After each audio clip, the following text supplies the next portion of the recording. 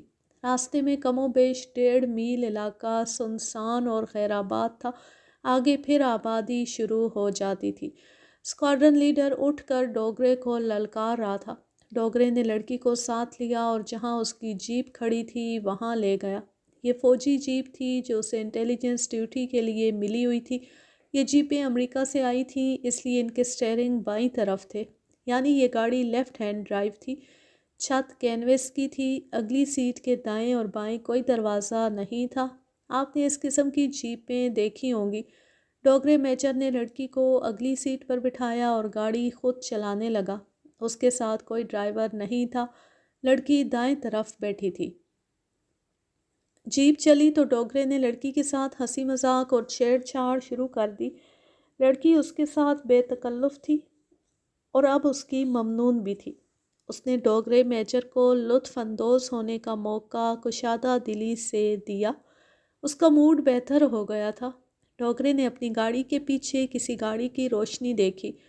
Jeep ویران علاقے میں گئی تو پچھلی گاڑی اس کی جیپ کے قریب آ گئی اور فوراً ہی جیپ کے پہلو میں آ گئی۔ میجر کو اچھی طرح یاد تھا کہ اس گاڑی کی بتیاں بجھ گئیں اور 2 گولیاں چلیں۔ لڑکی کی چیخ سنائی دی، اس کے منہ سے نکلا ہی ہیز شاٹ می، اس نے مجھے گولی مار دی ہے۔ گاڑی کی رفتار تیز ہو گئی اور آگے نکل گئی۔ تب میجر نے دیکھا کہ وہ ایک پرائیویٹ کار تھی، اس کی اگلی پچھلی بتیاں بجھی ہوئی تھیں۔ ڈوگرے نے جیپ کی روشنی میں کار کا نمبر دیکھا، مگر عین اس وقت لڑکی آگے کو گری، اس کا سر سکرین کے ساتھ لگا۔ میجر کی توجہ اس کی طرف ہو گئی۔ اس نے لڑکی کو دائیں بازو سے پکڑ کر پیچھے کیا اور کہا کہ ذرا حوصلے میں رہو، میں کار کا تعاقب کرتا ہوں اور تمہیں ہسپتال پہنچا دیتا ہوں۔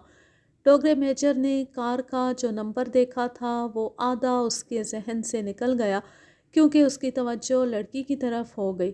اسے نمبر کے پہلے حروف اور پہلے 2 ہندسے یاد نہ رہے۔ اسے اتنا ہی یاد رہا کہ نمبر کے 4 ہندسے تھے اور آخری 2 ہندسے جو اسے یاد رہ گئے تھے وہ تھے 66۔ پہلے 2 ہندسوں کے متعلق اس نے بتایا کہ 23 تھے یا 32 یا 83۔ ڈوگرا چونکہ فوجی تھا اس لیے وہ گھبرایا نہیں۔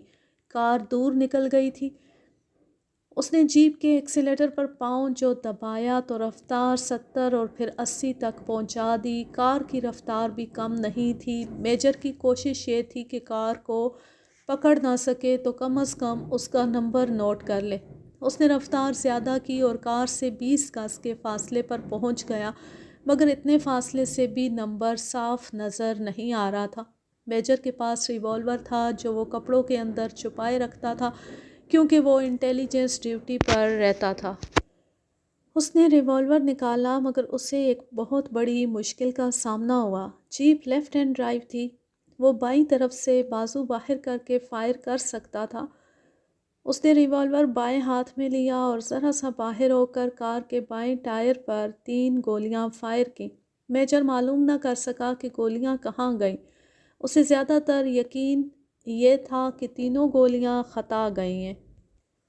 ایک تو ہاتھ بایاں تھا، دوسرے نشانہ نہیں لیا جا سکتا تھا۔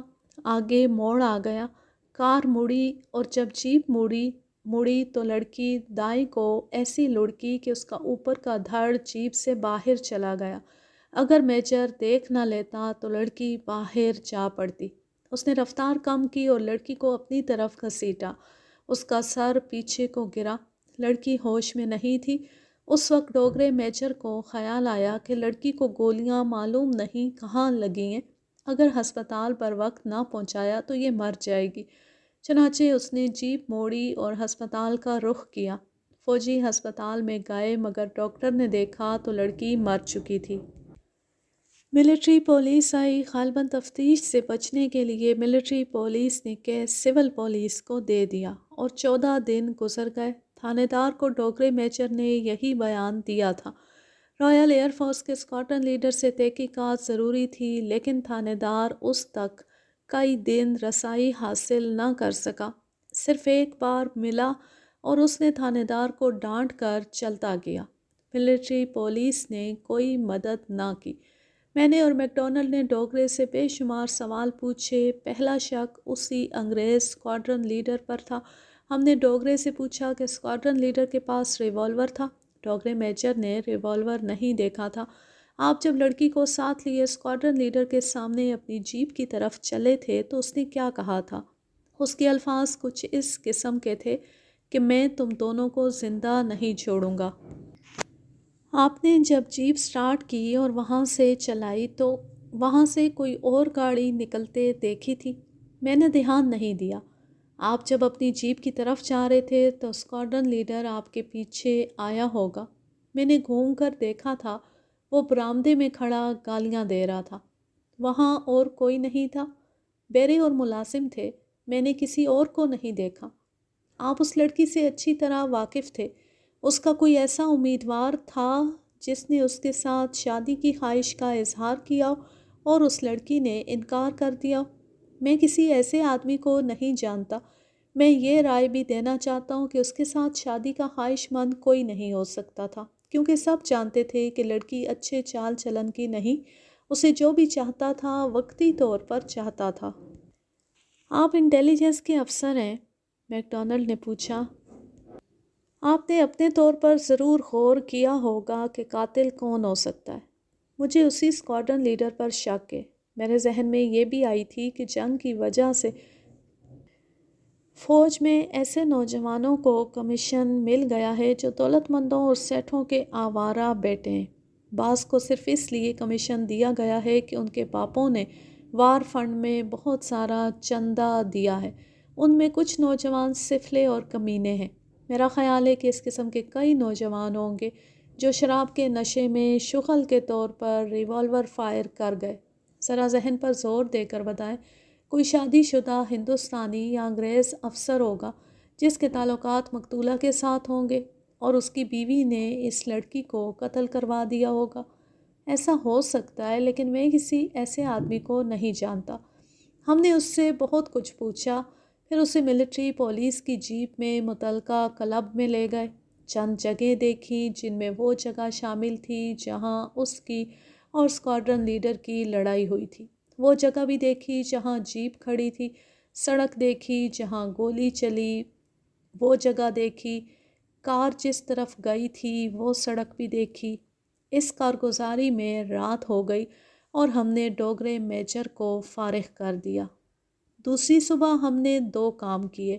ایک یہ کہ پولیس ہیڈ کوارٹر سے کہا کہ شہر کی تمام کاروں کے نمبر دیکھے جائیں، جس کار کے نمبر کے آخری ہندسے 66 ہوں اس کے مالک کا نام اور ایڈریس نوٹ کر لیں، لیکن نوٹ ایسے انداز سے کریں کہ مالک کو کسی قسم کا شک نہ ہو۔ ڈوگرے میجر نے بتایا کہ کار فورڈ تھی، ماڈل کا سال مجھے یاد نہیں رہا، رنگ سیاہ تھا۔ ڈوگرے نے سیاہ یا گہرا نیلا، نیوی بلو بتایا تھا۔ اس زمانے میں کاروں کی 2-3 ہی قسمیں تھیں، آج کی طرح قسموں اور میکروں کی بھرمار نہیں تھی۔ ہم نے دوسرا کام یہ کیا کہ ایئر ہیڈ کوارٹر سے اس اسکواڈرن لیڈر کا پتہ لیا۔ اس کا نام پتہ تو تھانے دار سے معلوم ہو ہی گیا تھا، پھر بھی ہم نے از سر نو معلوم کرنا ضروری سمجھا۔ ہمیں بتایا گیا کہ وہ پالم ایئرپورٹ کے اس حصے میں ملے گا جہاں انڈین ایئر فورس اور رائل ایئر فورس کے ہوائی جہاز رکھے جاتے ہیں۔ ہم ایئر ہیڈ کوارٹر چلے گئے کیونکہ ہمیں ٹیلی فون پر بتایا گیا تھا کہ اس اسکواڈرن لیڈر کو ہندوستان میں آئے بمشکل 1 مہینہ ہوا ہے اور اسے نہ کسی اسکواڈرن کی کمانڈ دی گئی ہے نہ دی جائے گی، اور اسے کوئی اور ڈیوٹی بھی نہیں دی جا رہی۔ ہم معلوم کرنا چاہتے تھے کہ اس کے ساتھ ایسا سلوک کیوں کیا جا رہا ہے۔ ٹیلی فون پر جو افسر بول رہا تھا اس کی باتوں سے انسپکٹر میک ڈونلڈ کو کچھ شک سا ہو گیا تھا۔ ہم ایئر ہیڈ کوارٹر گئے تو میں نے محسوس کیا کہ میک ڈونلڈ نے یہاں آ کر کتنی بڑی دانش مندی کا ثبوت دیا ہے۔ متعلقہ افسر نے بتایا کہ یہ اسکواڈرن لیڈر زیر علاج ہے اور عارضہ ذہنی ہے، یعنی وہ نفسیاتی مریض تھا۔ اسے ہندوستان بھیجنا بھی علاج کا حصہ تھا۔ دلی میں ایک انگریز ماہر نفسیات کے ہاں وہ زیر علاج تھا۔ نفسیات کا یہ ڈاکٹر کرنل تھا۔ یہ بڑا ہی کارآمد سراغ تھا۔ میں نے مقتولہ کا فوٹو تھانے میں دیکھ کر میک ڈونلڈ سے کہا تھا کہ اس لڑکی کے قاتل کا دماغی توازن ٹھیک نہیں ہو سکتا، یا لڑکی نے اسے عارضی طور پر پاگل کر دیا ہوگا۔ میک ڈونلڈ نے مجھے کہا کہ مسٹر ملک، تمہاری رائے صحیح معلوم ہوتی ہے۔ ہم نے اس اسکواڈرن لیڈر سے ملنے سے پہلے اس ماہر نفسیات سے ملنا ضروری سمجھا جو اس کا علاج کر رہا تھا۔ ہم اس کے پاس چلے گئے اور بتایا کہ ہم ایک اینگلو انڈین لڑکی کے قتل کی تفتیش کر رہے ہیں اور یہ لڑکی لیفٹیننٹ تھی۔ نفسیات کے اس ڈاکٹر نے اپنا کام دھندا چھوڑ دیا اور ہمارے سامنے بیٹھ گیا۔ میک ڈونلڈ نے اسے ڈوگرے میجر کا بیان سنایا اور اس اسکواڈرن لیڈر کے متعلق پوچھا کہ اس کا ذہنی عارضہ کس نوعیت کا ہے۔ نفسیات کے ڈاکٹر نے بتایا کہ یہ اسکواڈرن لیڈر انگلینڈ میں ایک لڑاکا اسکواڈرن کا کمانڈنگ آفیسر تھا۔ جرمنی نے انگلینڈ کی تباہی کے لیے اپنا فضائی بیڑا ایسا بے تحاشا استعمال کیا تھا کہ انگلینڈ کا کوئی نہ کوئی اہم حصہ خصوصاً لندن جرمنوں کی بمباری کی زد میں رہتا تھا۔ برطانیہ کا فضائی بیڑا جرمنی پر بمباری کے لیے جاتا تھا۔ پاک بھارت جنگوں کی طرح 2 یا 3 ہوائی جہاز نہیں آتے تھے، ایک بار کئی اسکواڈرن آتے جاتے اور ان کے ہوائی جہاز فضا میں لڑتے تھے۔ یہ فضائی جنگ جو 2 سال سے زیادہ عرصہ لڑی گئی، بیٹل آف بریٹن کے نام سے مشہور ہوئی تھی۔ فضائی معرکوں میں ہوائی جہاز مکھیوں کی طرح گرتے تھے۔ ہوابازوں کی اموات کی رفتار بہت ہی زیادہ تھی۔ برطانوی ہوابازوں کی تعداد تھوڑی تھی۔ وہ حیران کر دینے والی بے جگری سے لڑے تھے۔ ڈاکٹر نے بتایا کہ اس اسکواڈرن لیڈر نے اتنے فضائی معرکے لڑے ہیں کہ ریکارڈ دیکھے بغیر یہ نہیں بتا سکتا کہ اس نے کتنے جرمن ہوائی جہاز گرائے ہیں اور اس کے کتنے ساتھی ہوا باز مارے گئے ہیں۔ آخری معرکے میں اس کے ہوائی جہاز کے انجن میں گولیاں لگیں اور جہاز کو آگ لگ گئی۔ یہ ہوائی جہاز سے جلدی نکل نہ سکا، بلندی بہت کم تھی۔ اس کی خوش قسمتی کے نیچے سمندر تھا۔ ہوائی جہاز سمندر میں گرا، لیکن ایسا گرا کہ فوراً ڈوبا نہیں۔ اسکواڈرن لیڈر کو نکلنے کا موقع مل گیا۔ غالباً ہوائی جہاز جب سمندر سے ٹکرایا تو دھچکا اتنا شدید اور غیر متوقع تھا کہ اس اسکواڈرن لیڈر کے دماغ پر اثر ہوا۔ وہ تیرنے لگا۔ ہوائی جہاز کا پیٹرول سمندر پر بکھرا تو اسکواڈرن لیڈر کے گرد شعلے اٹھے جیسے سمندر کو آگ لگ گئی ہو۔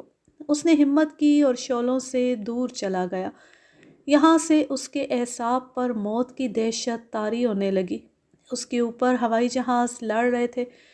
وہ غوطے میں آ کر مشین گنیں فائر کرتے تھے تو گولیاں اسکواڈرن لیڈر کے ارد گرد گرتی تھیں۔ کوئی بھی گولی اسے سمندر میں ختم کر سکتی تھی۔ بہت دیر معرکہ جاری رہا۔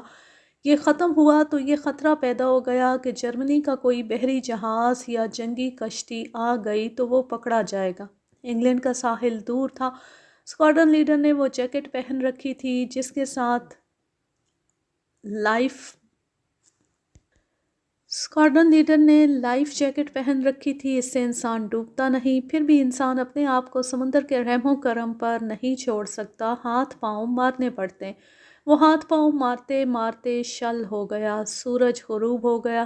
یہ ہوا باز ساری رات سمندر میں رہا۔ صبح ہوئی تو برطانیہ کی ایک جنگی کشتی نے گشت کے دوران اسے اٹھا لیا، مگر وہ صرف زندہ تھا، ہوش ٹھکانے نہیں تھے۔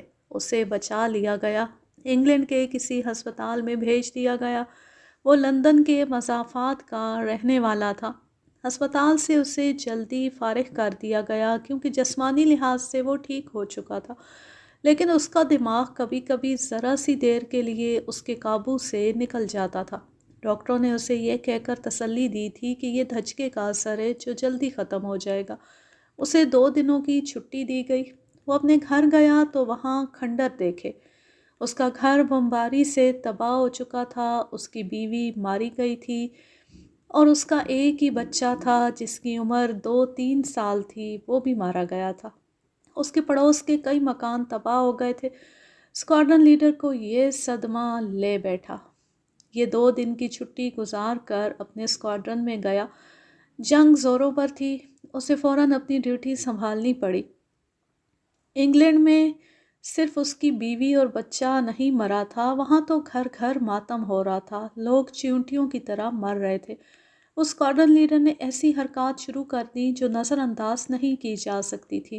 اس کے بالائی کمانڈر نے اس سے باز پرس کی تو اس نے بتایا کہ تھوڑی سی دیر کے لیے اس کا دماغ معاف ہو جاتا ہے، اس دوران اسے کچھ پتہ نہیں چلتا کہ وہ کیا کر رہا ہے۔ ایسے اسکواڈرن لیڈر کو اسکواڈرن کی کمانڈ نہیں دی جا سکتی تھی، وہاں ہر پرواز کا مطلب فضائی معرکہ تھا۔ اسے نفسیات کے ڈاکٹر کے پاس بھیجا گیا، اس نے اسے پرواز کے لیے نااہل قرار دے دیا اور دوائیوں کے ذریعے اس کا علاج کرنے لگا، لیکن اس کی ذہنی حالت سدھر نہ سکی۔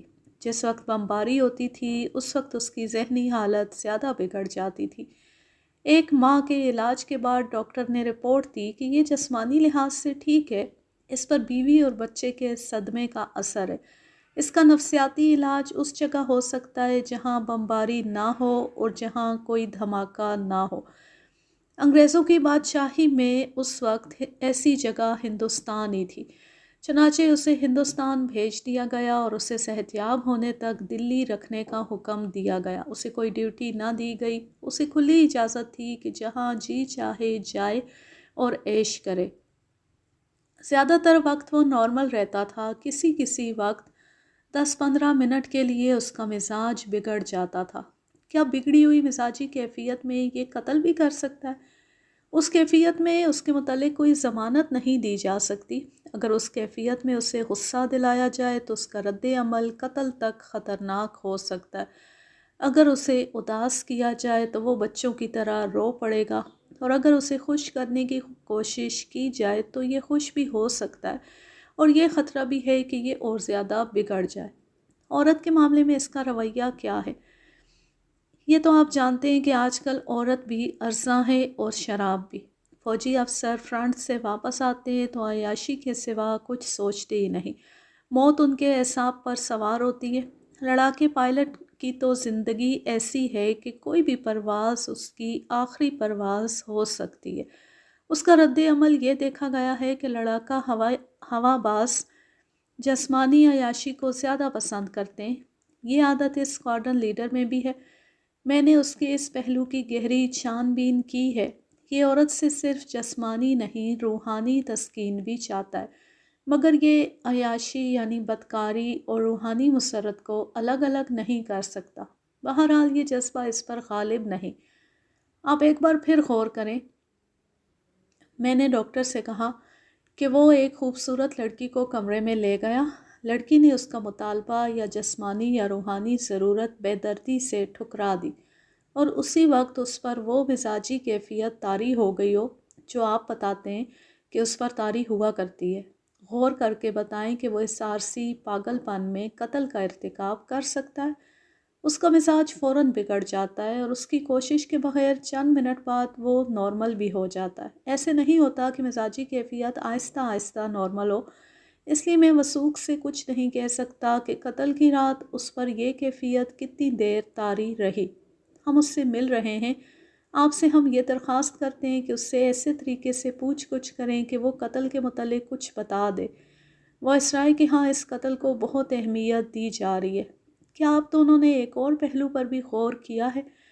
اگر میں یا آپ اس سے قتل کا اعتراف کرا لیں تو اسے سزا نہیں مل سکے گی، کیونکہ میں اس کے متعلق یہ رپورٹ دوں گا کہ بگڑی ہوئی ذہنی کیفیت میں یہ اپنے کسی بھی فعل کا ذمہ دار نہیں۔ آپ جانتے ہیں کہ انسینٹی یعنی پاگل پن میں ہر گناہ بخش دیا جاتا ہے۔ ہمیں اس سے کوئی دلچسپی نہیں کہ قاتل کو سزا ملتی ہے یا نہیں، ہمیں تفتیش مکمل کرنی ہے اور قاتل کو سامنے لانا ہے۔ مجھے امید ہے کہ میں اس سے اقبال جرم کرا لوں گا، ڈاکٹر نے کہا اور مسکرا کر بولا، اور مجھے یہ امید بھی ہے کہ میں اسے سزا سے بھی بچا لوں گا۔ اسی روز ہم نے اسکواڈرن لیڈر کو ملٹری پولیس کے وارنٹ آفیسر کے ذریعے اپنے دفتر میں بلایا۔ وہ آ گیا۔ اس کی مزاجی کیفیت اچھی تھی۔ انسپکٹر میک ڈونلڈ نے اس کے ساتھ میرا تعارف ایسے الفاظ میں کرایا کہ اس نے میرے ساتھ گرم جوشی سے ہاتھ ملایا اور بولا، ہندوستانیوں میں یہ خرابی ہے کہ انگریزی نہیں جانتے۔ آپ سے پہلے جو تھانے دار آیا تھا اس کے ساتھ میں نے بات کرنا بھی گوارا نہیں کیا تھا۔ آپ نے اسے ڈانٹ بھی دیا تھا، اسی لیے یہ کیس ہمیں دیا گیا ہے۔ آپ کے اس تھانے دار کی نسبت تو مجھے وہ انڈین میجر اچھا لگا تھا جس نے مجھے 2 گھونسے مار کر گرا دیا تھا۔ وہ انگریزی بولتا تھا اور وہ دلیر آدمی ہے۔ کچھ دیر گپ شپ چلتی رہی۔ ہمارے درمیان جو اجنبیت تھی وہ ختم ہو گئی۔ میں چونکہ انگریزی بولتا اور سمجھتا تھا، اس لیے آقا اور غلام کا فرق مٹ گیا۔ میک ڈونلڈ نے اس کی بیوی اور بچے کی موت پر افسوس کا اظہار کیا۔ اسکواڈرن لیڈر نے کہا، انگلینڈ میں ہزاروں بیویاں اور ہزاروں بچے مارے جا چکے اور تباہی ابھی تک جاری ہے۔ اپنے ملک کے لیے ہمیں یہ قربانی دینی چاہیے، لیکن میں نے کچھ زیادہ اثر لے لیا ہے۔ اس کی وجہ غالباً یہ تھی کہ میں جلتے ہوئے ہوائی جہاز کے ساتھ سمندر میں گرا اور 16 گھنٹے سمندر میں رہا۔ دماغ پر اس کے اثرات پوری طرح موجود تھے۔ جب میں نے اپنے گھر کے کھنڈر دیکھے اور یہ خبر میرے کانوں میں پڑی کہ میری بیوی اور بچہ مارے گئے ہیں، میرے اعصاب اتنے کمزور تو نہیں تھے، لیکن دماغ نے ساتھ نہ دیا۔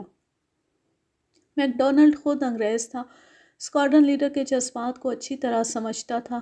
اس کا بھی گھر جرمنوں کی بمباری کی زد میں تھا۔ اس نے اسکواڈرن لیڈر کے ساتھ کچھ جذباتی اور زیادہ تر حقیقی باتیں شروع کر دی۔ باتوں باتوں میں اس نے اسکواڈرن لیڈر سے پوچھا کہ اس کا ذہن کس طرح بے قابو ہو جاتا ہے۔ اگر آپ اسی طرح میرے ساتھ باتیں کرتے رہیں اور میری سنتے رہیں تو میرا ذہن کبھی بھی بے قابو نہ ہو۔ مجھے جب باتیں کرنے اور سننے والا کوئی نہیں ملتا تو مجھے اپنے جسم کے اندر چیونٹیاں چلنے کا احساس ہوتا ہے، ڈپریشن ہوتا ہے۔ پھر مجھے کچھ خیال نہیں رہتا کہ اس دوران میں نے کیا کہا اور کیا کیا۔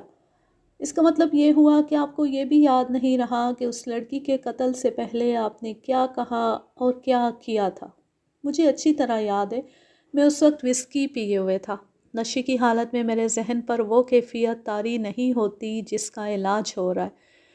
وہ ہنس پڑا اور کہنے لگا، میں نشے میں تھا لیکن پوری طرح ہوش میں تھا۔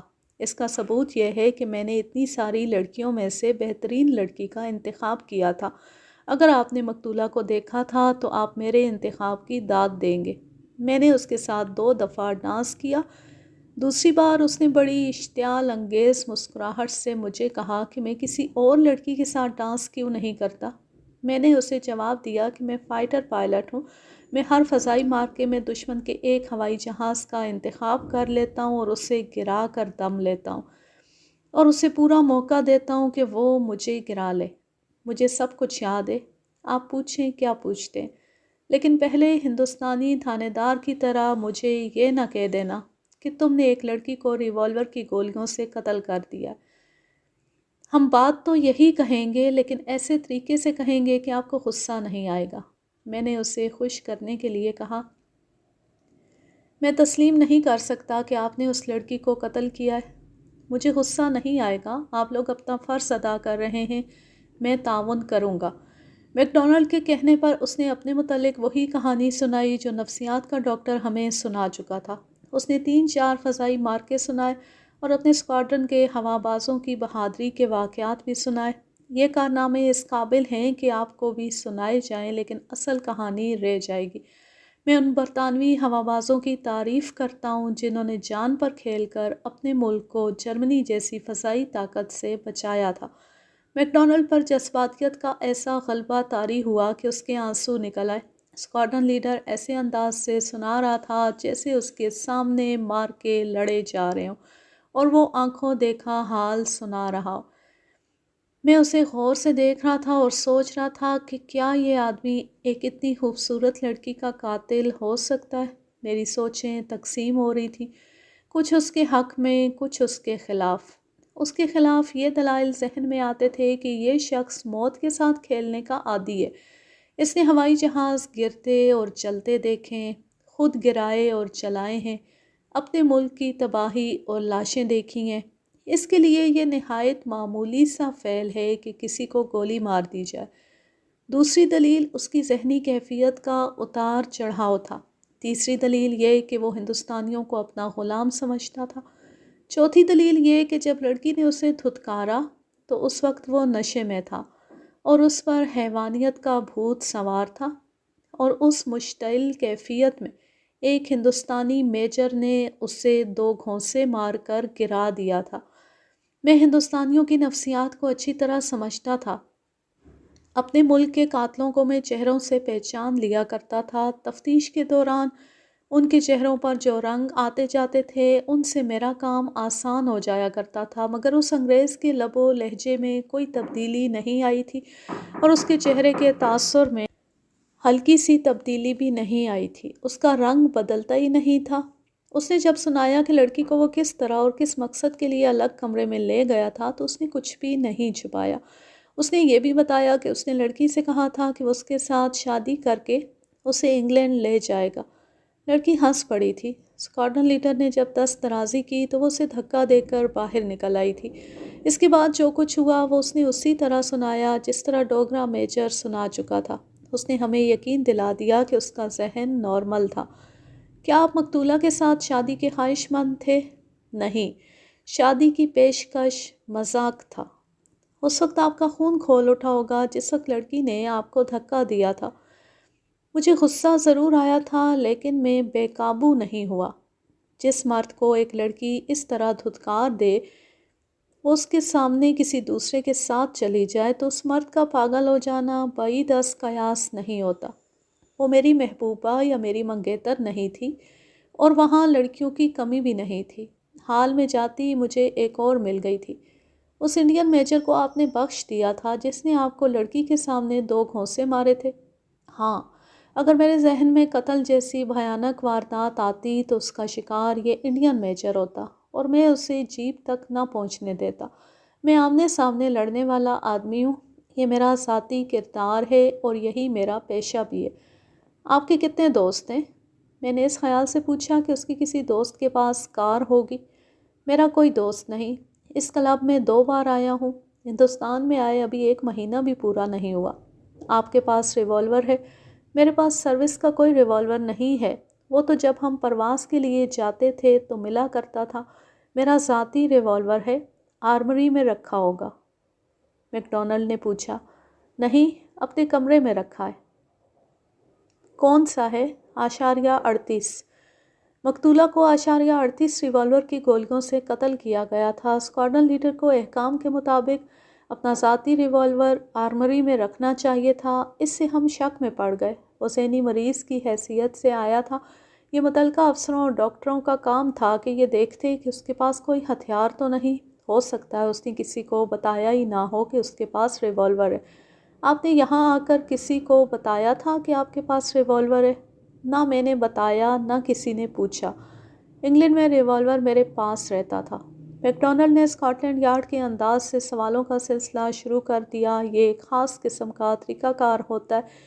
ایک سوال کئی بار ایسے طریقے سے پوچھا جاتا ہے جس سے ملزم یا مشتبہ کو محسوس تک نہیں ہوتا کہ وہ اس سوال کا جواب متعدد بار دے چکا ہے۔ بعض سوال اس کے جواب سے نکالے جاتے ہیں۔ ایک ہی گھنٹے میں مشتبہ کی زبان ہکلانے لگتی اور اس کا ذہن اس کے قابو سے نکل جاتا ہے۔ اسکواڈرن لیڈر کا کیس چونکہ نفسیاتی نوعیت کا تھا اس لیے میک ڈونلڈ نے گپ شپ کا انداز اختیار کیے رکھا۔ فحش مذاق بھی کیے اور دوستانہ سی فضا پیدا کر کے اس کے ارد گرد سوال در سوال کا جالا تنتا رہا۔ میں خاموش رہا اور اس کے جوابوں کو ذہن میں محفوظ کرتا رہا۔ اس دوران ہم نے کھانا انگریزوں کے آفیسرز میس میں کھایا۔ اسکواڈرن لیڈر نے میک ڈونلڈ کو اپنے خرچ پر شراب پلائی۔ اس پر وہ بہت حیران ہوا کہ مسلمان شراب نہیں پیتے۔ اس نے کہا میں آپ کو 4 بیویاں شراب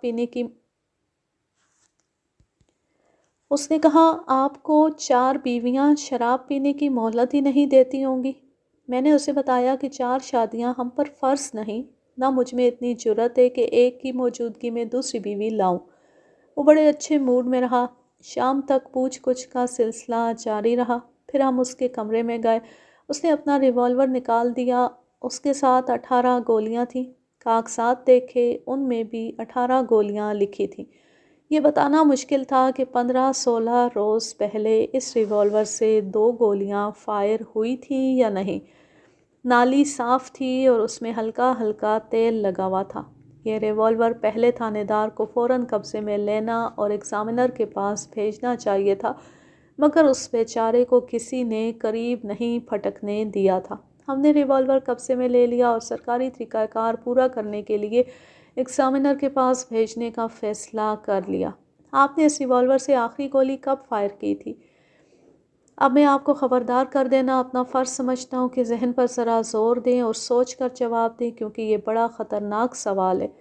ریوالور ایگزامینر کے پاس جا رہا ہے اور میں دیکھ رہا ہوں کہ نالی اچھی طرح صاف نہیں کی گئی۔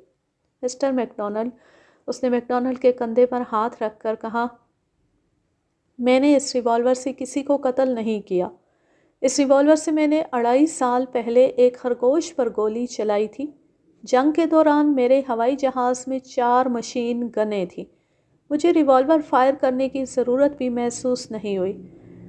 اس نے میری طرف منہ کیا اور کہا، مسٹر ملک، لکھ لو، اس ریوالور سے پہلی اور آخری گولی 2.5 سال پہلے فائر ہوئی تھی۔ انسپکٹر میک ڈونلڈ 4 سال سے ہندوستان میں تھا۔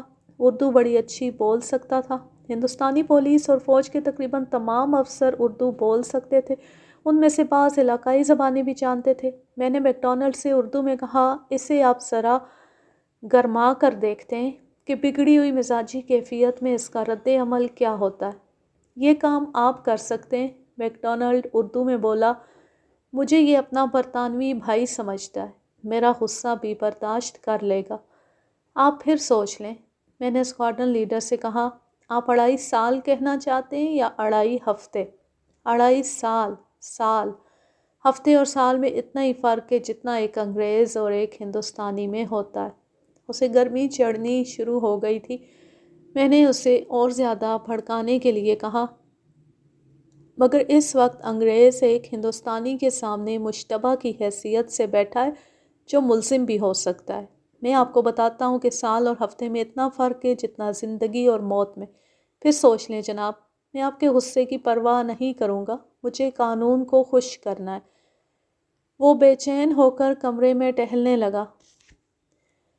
میں نے کہا، میرا تجربہ بتاتا ہے کہ یہ ریوالور 2.5 ہفتے پہلے فائر ہوا ہے اور آپ جھوٹ بول رہے ہیں۔ وہ کچھ کہنے لگا تو میں نے اسے بولنے نہ دیا اور کہا، انسپکٹر میک ڈونلڈ نے آپ پر کرم کیا ہے کہ آپ کو خبردار کر کے کہا ہے کہ سوچ کر جواب دیں۔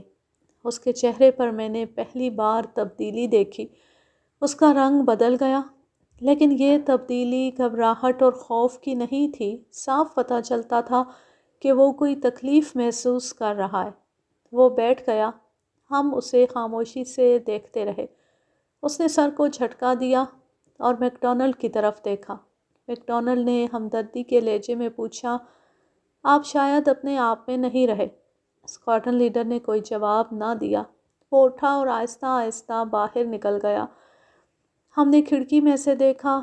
وہ 2-4 منٹ برآمدے کے ستون کے ساتھ سر لگائے کھڑا رہا، پھر لان میں چلا گیا جہاں پھولدار پودے تھے۔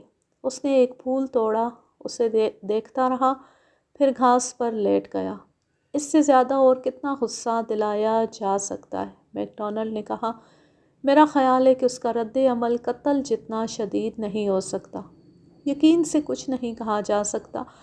ظاہری طور پر یہی کہا جا سکتا ہے کہ غصے کا ٹھنڈا ہے۔ تقریباً آدھے گھنٹے بعد وہ اندر آ گیا۔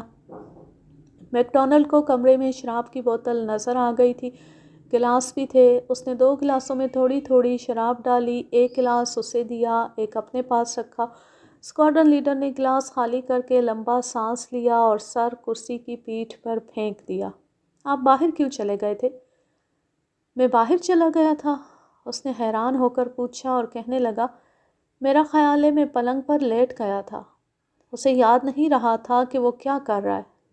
بہرحال ہم اس کے متعلق کوئی ایسی رائے قائم نہ کر سکے کہ بگڑی ہوئی مزاجی کیفیت میں وہ کیا کچھ کر گزرتا ہے۔ ہم نے اس سے پوچھا کہ وہ کلب سے کس وقت اور کس طرح اپنے کمرے میں آیا تھا۔ اس نے بتایا کہ ایئر فورس کی ایک جیپ میں 6-7 افسر واپس آ رہے تھے، وہ ان کے ساتھ آیا تھا۔ ان میں سے وہ صرف ایک کو جانتا تھا۔